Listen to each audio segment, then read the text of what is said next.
विद्यार्थी मित्र नमस्कार. आपल्या ज्ञान मेंटर मिलिंद पाडेवार या यूट्यूब चॅनलमध्ये मी डॉक्टर मिलिंद पाडेवार तुम्हा सर्वांचे पुन्हा एकदा स्वागत करतो. मित्रांनो, व्हिडिओ फार महत्त्वाचा आहे कारण व्हिडिओ आहे त्या विद्यार्थ्यांसाठी जे विद्यार्थी PhD करत आहे, जे विद्यार्थी संशोधन करत आहेत आणि जे विद्यार्थी PhD फेलोशिप कधी मिळेल याची आतुरतेने वाट बघत होते. फायनली आज 1 ऑगस्ट 2026 रोजी बार्टी, सारथी आणि महाज्योती तसेच TRTI या सर्व संस्थांनी कॉमन ॲडव्हर्टाईज जी आहे ती पब्लिश केलेली आहे. बार्टी संदर्भातला व्हिडिओ आपण ऑलरेडी दुपारी पब्लिश केलेला आहे. आता आपण सारथी म्हणजे छत्रपती शाहू महाराज ट्रेनिंग इन्स्टिट्यूट यांची जी ॲडव्हर्टाईज आहे त्याच्यावर आपण चर्चा करणार आहोत, ज्यामध्ये मराठा, कुणबी मराठा व तत्सम ज्या जाती आहेत तर ह्या जातीतील विद्यार्थ्यांना किंवा प्रवर्गातील विद्यार्थ्यांना फेलोशिप जी आहे ती मिळणार आहे. मित्रांनो, ॲडव्हर्टाईज पब्लिश झाल्यानंतर काही निगेटिव्ह पॉईंट देखील त्या ॲडव्हर्टाईजमध्ये होते. त्याच्यासाठी एक सेपरेट व्हिडिओ मी तयार करणार आहे. तत्पूर्वी ह्या ॲडव्हर्टाईजमध्ये म्हणजे सारथीच्या ॲडव्हर्टाईजमध्ये काय काय पॉईंट्स आहेत, कोण इलिजिबल आहे, पात्रता काय असणार आहे, डॉक्युमेंट काय लागणार आहेत, फेलोशिप कशी मिळणार आहे, किती मिळणार आहे, तर या सर्व विषयावर चर्चा करणार आहोत. तर व्हिडिओ जो आहे तो शेवटपर्यंत तुम्ही बघा. निगेटिव्ह पॉईंट्स काय आहेत त्या पॉईंट्सवर एक वेगळा व्हिडिओ मी थोड्या वेळातच पब्लिश करणार आहे. तर मित्रांनो बघा की 3 वर्षाची ॲडव्हर्टाईज ही एकत्र यांनी दिलेली आहे, म्हणजे 2023, 2024 आणि 2025. तर बघा, शैक्षणिक वर्ष 2023 याच्यामध्ये त्यांनी डेट सांगितलेली आहे की 1 जुलै 2023 ते 31 डिसेंबर 2023च्या दरम्यान ज्या विद्यार्थ्यांचं कन्फर्म ॲडमिशन झालेलं आहे असे 50 विद्यार्थी म्हणजे 2023ची. दुसऱ्या याच्यामध्ये शैक्षणिक वर्ष 2024मध्ये 1 जानेवारी 2024 ते 31 डिसेंबर 2024च्या दरम्यान ज्यांचं कन्फर्म ॲडमिशन झालेलं आहे असे 100 विद्यार्थी. आणि 2025 या शैक्षणिक वर्षामध्ये 1 जानेवारी 2025 ते 31 डिसेंबर 2025च्या दरम्यान ज्या विद्यार्थ्यांचं रजिस्ट्रेशन कन्फर्म झालेलं आहे असे 100 विद्यार्थी. अशा पद्धतीने हे अलॉटमेंट जे आहे ती असणार आहे असं सारथीने सांगितलेलं आहे.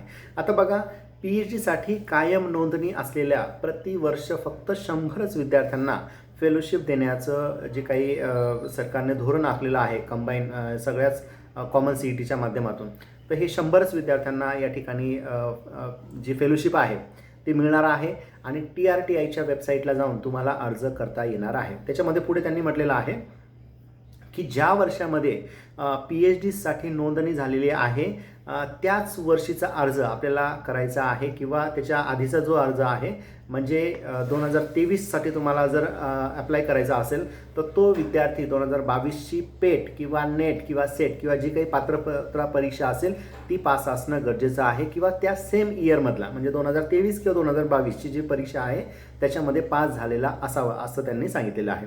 आता विद्यार्थी निवडण्याचे निकष काय आहेत तेही आपण थोडक्यात बघण्याचा प्रयत्न करूया. तर बघा, विद्यार्थी हा मराठा, कुणबी मराठा, मराठा कुणबी या प्रवर्गातील किंवा या तत्सम जातीतील असावा. विद्यार्थी हा महाराष्ट्र राज्याचा रहिवासी असावा, त्याच्याकडे रहिवासी दाखला असणं गरजेचं आहे. त्याच पद्धतीने जातीचा दाखलासुद्धा त्याच्याकडे असणं आवश्यक आहे. आता ज्या वर्षी PhDची नोंदणी केली आहे मगाशी सांगितल्याप्रमाणे त्या वर्षी किंवा त्याच्या आदलं वर्ष जे आहे, पहिलं वर्ष जे आहे त्या पहिल्या वर्षाची त्याच्याकडे पात्रता असली पाहिजे, ती त्यांची लक्षात घेतली जाणार आहे. त्याच्यानंतर तुम्ही मास्टर डिग्रीमध्ये जे मार्क्स मिळाले आहे ते तुम्हाला कमीत कमी B+ ही ग्रेड तुमची असणं आवश्यक आहे आणि कुटुंबाचं वार्षिक उत्पन्न हे 8 लाखापेक्षा जास्त नसावं असं सुद्धा सारथीने सांगितलेलं आहे. त्याच्यानंतर एक निगेटिव्ह पॉईंट याच्यामध्ये तुम्हाला इथं सांगतो की एज लिमिट जी आहे ही 35 वर्षच दिलेली आहे. त्याच्यामुळं अनेक विद्यार्थ्यांना याचा फटका बसण्याची शक्यता आहे की जे विद्यार्थी आतुरतेने वाट बघत होते की ॲडव्हर्टाईज कधी येणार आणि आपल्याला संशोधन करताना फेलोशिप मिळावी जेणेकरून संशोधनाचं काम आपलं चांगलं होईल, तर त्यांना मात्र हा मोठा फटका या ठिकाणी बसणार आहे. आरक्षण धोरण देखील त्यांनी काही प्रमाणात फायनल केलेलं आहे की ज्याच्यामध्ये ज्या 100 जागांचं अलोकेशन असेल त्याच्यामध्येच 30% जागा या महिलांना रिझर्व असणार आहेत, 5% जागा ह्या हँडिकॅप विद्यार्थ्यांना असणार आहे आणि 1% जागा जी आहे ती अनाथ विद्यार्थ्यांना असणार आहे. तर याच्यामध्ये त्यांनी काय सांगितलेलं आहे की फेलोशिप मिळवण्यासाठी महाराष्ट्र सरकार आणि जे TRTIचे हे कमिटी आहे तर या कमिटीने सगळं फायनल केलेलं आहे आणि या पद्धतीने जागांचं अलॉटमेंट जे आहे ते केलं गेलेलं आहे. तर ही एक गोष्ट आपल्याला लक्षात घ्यायची आहे. याच्यामध्ये त्यांनी सांगितलेलं आहे की महाराष्ट्र राज्यातील जे विद्यापीठ आहेत की जे महाराष्ट्र राज्य कायद्याने स्थापित झालेले आहेत किंवा ॲफिलिएटेड आहेत किंवा सेंट्रल युनिव्हर्सिटी आहेत, तर या सगळ्या संशोधन केंद्रातून पात्र विद्यार्थी यांना फेलोशिप दिली जाणार आहे. त्याच्यानंतर PhD नोंदणीचा कालावधी जो आहे तो त्या वर्षाचा किंवा त्याच्या आधीचा जो असणार आहे त्याची परीक्षा उत्तीर्ण होणं गरजेचं आहे. आता प्रेफरन्स त्यांनी काही प्रमाणात या ठिकाणी दिलेलं आहे की समजा 100 विद्यार्थ्यांना फेलोशिप द्यायची आहे तर सगळ्यात पहिलं प्राधान्य जे आहे हे नॅशनल लेवलची एखादी एक्झाम क्रॅक केलेली असेल, समजा नेट असेल किंवा CSIR नेट असेल किंवा गेट असेल किंवा GPAT असेल किंवा ICAR असेल, तर अशा विद्यार्थ्यांना फर्स्ट प्रेफरन्स जो आहे प्रथम प्राधान्य दिलं जाणार आहे. दुसरं प्राधान्य सेट क्वालिफाय एक्झाम असेल तर त्या विद्यार्थ्यांना आणि MCAER ही एक्झाम पास झालेली असेल तर हे दुसऱ्या यांना प्राधान्य दिलं जाईल. आणि थर्ड प्रेफरन्स जो आहे किंवा तिसरं प्राधान्य जे आहे तर पेट पास झालेल्या विद्यार्थ्यांना दिलं जाणार आहे. तर हाही एक फार मोठा फटका विद्यार्थ्यांना बसू शकतो की ज्यांनी पेट परीक्षा पास झाली आहे तर त्यांचा नंबर हा सगळ्यात शेवटी लागेल आणि 100 जागा असल्यामुळं तोही आपल्याला त्याची गॅरंटी नाही की आपला नंबर लागेल की नाही. तर ही एक फार चुकीची गोष्ट किंवा थोडीशी वेदनादायक गोष्ट आहे त्या विद्यार्थ्यांसाठी जे त्यांनी फक्त पेट परीक्षा पास केलेली आहे. आता यामध्ये त्यांनी काय सांगितलेलं आहे की हा जो काही प्राधान्यक्रम आहे तर हा वित्त विभाग आणि 17 जून 2026च्या बैठकीमध्ये माननीय आयुक्त TRTIचे यांच्या अध्यक्षतेखाली जी काही बैठक झाली त्या बैठकीमध्ये हे सगळं फायनल केलेलं आहे. आता ज्या 100 जागा तुम्हाला दिल्या गेलेल्या आहेत त्या 100 जागाचं कॅल्क्युलेशनसुद्धा त्यांनी डिस्ट्रीब्युशन दिलेलं आहे किंवा अलोकेशन दिलेलं आहे. तर सायन्स अँड टेक्नॉलॉजीचे जर विद्यार्थी असतील तर त्यांना 55% म्हणजे एवढे विद्यार्थी 100पैकी 55 विद्यार्थी जे आहेत ते सायन्स अँड टेक्नॉलॉजीमधून सिलेक्ट केले जाणार आहेत. ह्युमॅनिटीज किंवा सोशल सायन्स जे आहे ते याच्यासाठी 25% किंवा 25 विद्यार्थी, इंटरडिसिप्लिनरीसाठी 10 विद्यार्थी आणि कॉमर्स अँड मॅनेजमेंटसाठी 10 विद्यार्थी. तर अशा पद्धतीने हे 100चं डिस्ट्रीब्युशन केलेलं आहे. तर ही गोष्टसुद्धा फार वाईट आहे कारण हजारो विद्यार्थी पास होणार आहे आणि त्याच्यातून मात्र फक्त 100च विद्यार्थ्यांना फेलोशिप दिली जाईल आणि त्याच्यामध्ये सुद्धा हे कॅल्क्युलेशन जे आहे किंवा अलोकेशन जे आहे हे फार वेदनादायी आपल्याला बघायला मिळतं कारण 55% जागा फक्त सायन्स अँड टेक्नॉलॉजी याला आणि बाकीच्या ज्या विषयांना ह्या फारच कमी जागा आहेत. तर ही एक कुठंतरी अन्यायकारक गोष्ट आपल्याला सांगता येईल. पुढे त्यांनी सांगितलेलं आहे की फेलोशिप जी तुम्हाला मिळणार आहे ही जास्तीत जास्त 5 वर्षापर्यंतच मिळणार आहे. त्याच्या पुढे तुम्हाला कुठेही एक्सटेन्शन दिलं जाणार नाही. तर ही एक गोष्ट आपल्याला लक्षात घ्यायची आहे. पुढे सारथीच्या या ॲडव्हर्टाईजमध्ये सांगितलेलं आहे की सुरुवातीला 2 वर्ष तुम्हाला GRF मिळणार आहे म्हणजे ज्युनियर रिसर्च फेलोशिप मिळणार आहे आणि तुमचं काम कसं आहे त्या कामाच्या बेसवर तुम्हाला SRF म्हणजे सिनियर रिसर्च फेलोशिप जे आहे ती मिळू शकते. आता डॉक्युमेंट काय काय लागणार आहे ते आपण थोडक्यात बघण्याचा प्रयत्न करूयात. तर बघा, पासपोर्ट साईजचा फोटो तुमच्याकडे स्कॅन केलेला पाहिजे. त्याच्यानंतर आधार सीडिंग प्रमाणपत्र, तुम्ही माय आधार या वेबसाईटला गेले तर तिथं तुम्हाला तुमचं आधार कार्ड बँकशी लिंक केलेलं असावं म्हणजे सीडिंग केलेलं असावं तर त्याचं प्रमाणपत्र मिळेल. तुमची सही जी आहे ती सही तुम्हाला स्कॅन करायची आहे. त्याच्यानंतर आधार कार्ड, पॅन कार्ड, डोमिसाईल, जातीचा दाखला, कास्ट व्हॅलिडिटी जर असेल तर तेही लागेल. उत्पन्नाचा दाखला आहे, PG आणि UGचे जे मार्कशीट आहे ते सगळे मार्कशीट तुम्हाला लागतील. त्याच्यानंतर नेट, सेट किंवा GPAT जी काही एक्झाम असेल ती पास केलेली तेही तुमच्याकडे असावं. PhDसाठी कायम तुमची नोंदणी झालेली आहे म्हणजे परमनंट रजिस्ट्रेशन झालेलं आहे त्याचं सर्टिफिकेट तुम्हाला लागणार आहे. संशोधन केंद्रात तुम्ही रुजू झालेले आहेत, जॉईनिंग लेटर जे आहे ते तुम्हाला लागणार आहे. त्याच्यानंतर हँडिकॅप विद्यार्थी असेल तर हँडिकॅपचं प्रमाणपत्र लागेल. अनाथ एखादा विद्यार्थी असेल तर त्याचं अनाथ प्रमाणपत्र लागेल.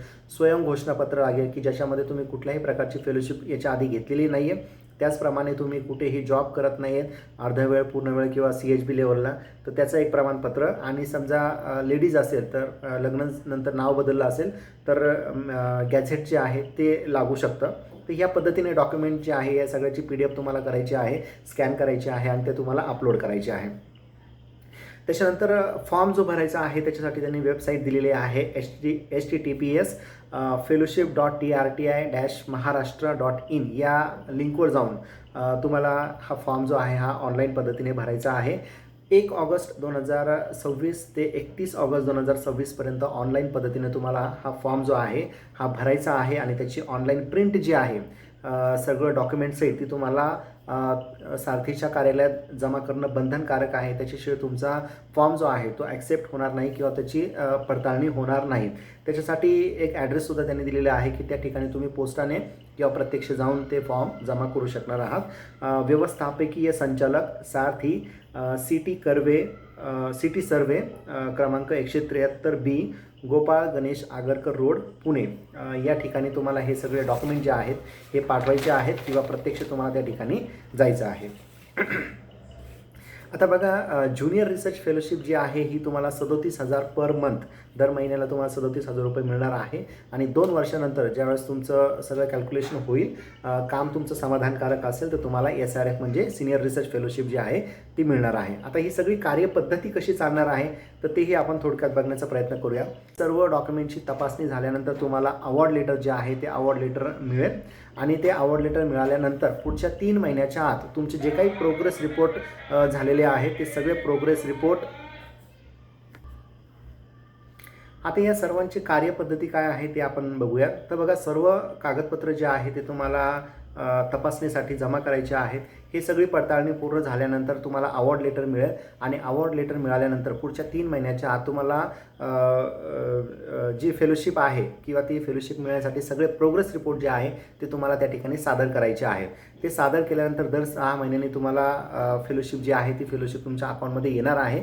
मात्र दर 6 महिन्यांनी प्रोग्रेस रिपोर्ट तुम्हाला ते तयार करणं, त्याचं प्रेझेंटेशन करणं आणि त्याचे रिपोर्ट जे आहेत ते सगळे सादर करणं आवश्यक आहे.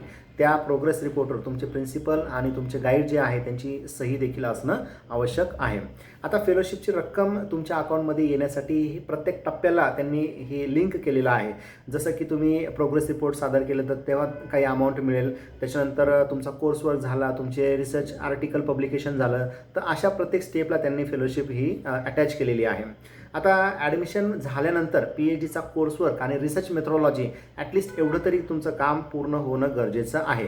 त्याच पद्धतीने विद्यार्थ्यांनी नामांकित जे जर्नल्स आहेत, इंडेक्स जर्नल किंवा पिअर रिव्ह्यू जर्नल्स किंवा लिस्टेड जर्नल जे आहेत जे प्रोफेशनल आहेत आणि ज्यांचं नाव मार्केटमध्ये आहे तर अशा जर्नल्समध्ये आपलं आर्टिकल पब्लिश करणं गरजेचं आहे.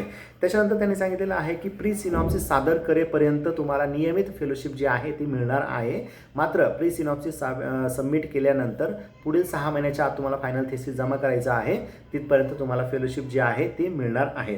आता विद्यार्थ्यांनी आर्टिकल, PhDचं सिनॉप्सिस आणि थेसिस जो आहे तो सारथीच्या ऑफिसला देखील जमा करणं बंधनकारक आहे असंही त्यांनी सांगितलेलं आहे. त्याच्यानंतर निवड झालेल्या विद्यार्थ्यांनी किंवा संशोधकांनी त्या कालावधीमध्ये कुठेही पूर्णवेळ, अर्धवेळ किंवा तासिका तत्वावर किंवा इतर ठिकाणून जो काही इन्कम मिळू शकतो अशा ठिकाणी नोकरी करणं किंवा पैसा कमावणं हे त्यांनी नाही सांगितलेलं आहे. जर असं आढळलं तर अशा विद्यार्थ्यांवर कठोर कारवाई जी आहे ती सारथीच्या माध्यमातून केली जाईल आणि फेलोशिप रद्द करून जी काही आधी फेलोशिप घेतली होती ती सर्व भरपाई जी आहे ती त्या व्यक्तीकडून केली जाणार आहे. तर मित्रांनो या सगळ्या गाईडलाईन्स ज्या आहेत ते त्यांनी दिलेल्या आहेत. जर एखादा विद्यार्थी आधीच एखाद्या ठिकाणी जॉब करत असेल तर त्यांनी नोकरी सोडल्याचं प्रमाणपत्र सादर करायचं आहे आणि 500 रुपयाच्या स्टॅम्पवर हे सगळं लिहून त्याला द्यायचं आहे की आपण कुठल्याही ठिकाणी जॉब करत नाही आहेत आणि कोणत्याही प्रकारची फेलोशिप जी आहे ती आपण घेतलेली नाही आहे. तर ह्या सगळ्या गोष्टी यांनी आपल्याला सांगितलेल्या आहेत. आता काही टाईमलाईन किंवा काही टाईमटेबलसुद्धा त्यांनी दिलेलं आहे, डेट्स दिलेले आहेत. तर डेट्समध्ये बघा 1 ऑगस्ट ते 31 ऑगस्ट 2026च्या दरम्यान तुम्हाला ऑनलाईन पद्धतीने ॲप्लिकेशन करायचे आहे. हेल्प डेस्कसुद्धा त्यांनी ओपन केलेलं आहे की जर तुम्हाला काही अडचण आली तर त्या अडचणीचं निराकरण करण्यासाठी तुम्हाला कॉन्टॅक्ट करायचा आहे. 15 सप्टेंबर 2026 ते 22 सप्टेंबर 2026च्या दरम्यान तुम्हाला स्मरणपत्र दिलं जाणार आहे की जर तुमचा फॉर्म चुकला असेल तर ते चुकलेला फॉर्म कसा दुरुस्त करायचा याच्यासाठी त्यांनी सांगितलेलं आहे. त्याच्यानंतर तुमचे अर्ज पडताळणी जे आहे तर ती 16 सप्टेंबर ते 30 सप्टेंबर 2026च्या दरम्यान असणार आहे आणि फायनल लिस्ट जी आहे ही 30 ऑक्टोबर 2026 रोजी लागणार आहे. तर मित्रांनो अशा पद्धतीने ज्या गाईडलाईन्स ज्या आहेत सारथीच्या या सगळ्या गाईडलाईन्स तुम्हाला या व्हिडिओच्या माध्यमातून सांगितलेल्या आहेत. तर जे विद्यार्थी पात्र आहेत त्या विद्यार्थ्यांनी अशा पद्धतीने अप्लाय करायचं आहे आणि या फेलोशिपसाठी तुम्हाला पुढे यायचं आहे. मित्रांनो व्हिडिओ आवडल्यास नक्की लाईक, शेअर आणि चॅनल सबस्क्राईब करायला विसरू नका. धन्यवाद.